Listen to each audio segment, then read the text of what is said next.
Daico Training Course. Contrôle et remplacement de courroie pour commande de distribution et tendeur automatique. Opération préliminaire. Enquête de précaution. Établir avec certitude la cause qui a donné lieu au remplacement et prendre les mesures nécessaires. Le choix correct de la pièce de rechange est déterminant.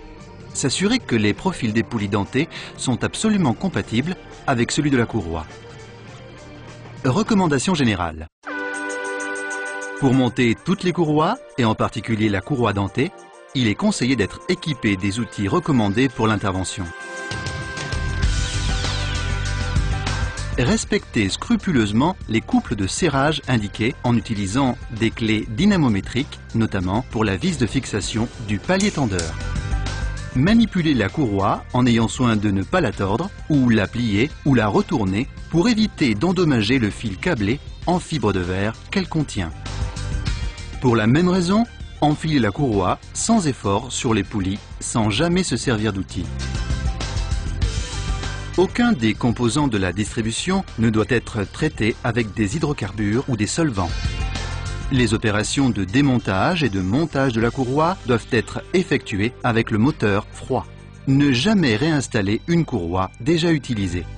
Démontage de la courroie. Débranchez le câble de masse de la batterie. Retirez les composants qui gênent l'accès à la courroie de distribution. Carter de protection, courroies auxiliaires, poulies, tuyaux flexibles. Tournez l'arbre moteur pour aligner les repères de l'arbre moteur avec l'arbre de distribution. Desserrez et reculez le palier tendeur.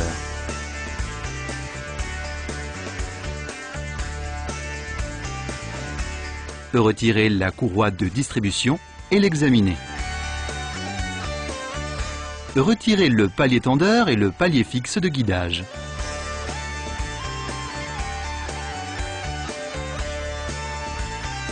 Contrôle des composants.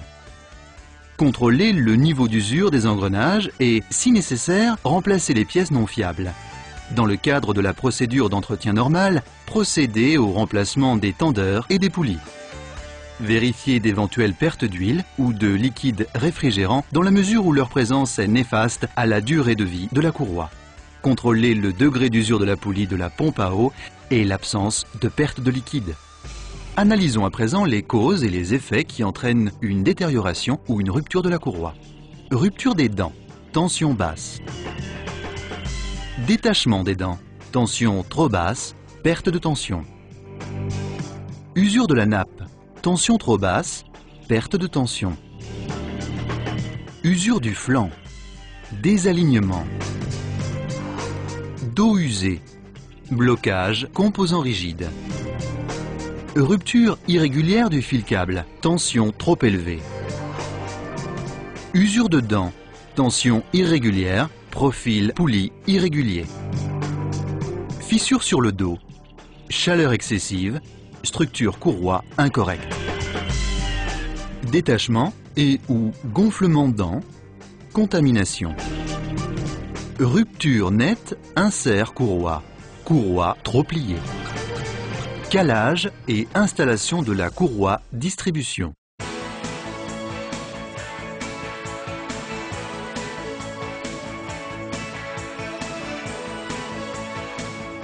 Fixez le nouveau tendeur automatique et le palier fixe de guidage.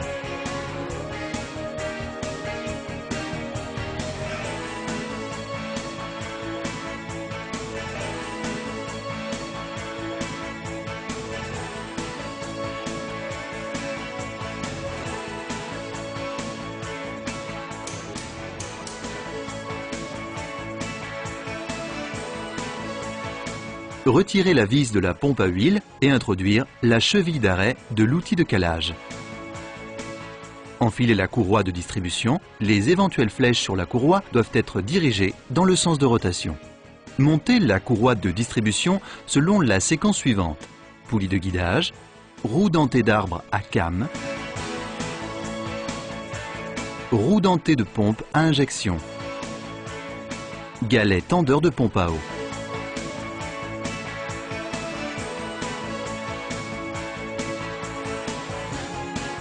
Installez l'outil de calage sur le pignon de l'arbre moteur. Par petit déplacement, amenez le goujon de la roue dentée de l'arbre moteur dans l'orifice de l'outil. Dans cette position, le piston numéro 1 est au point mort supérieur. Contrôlez que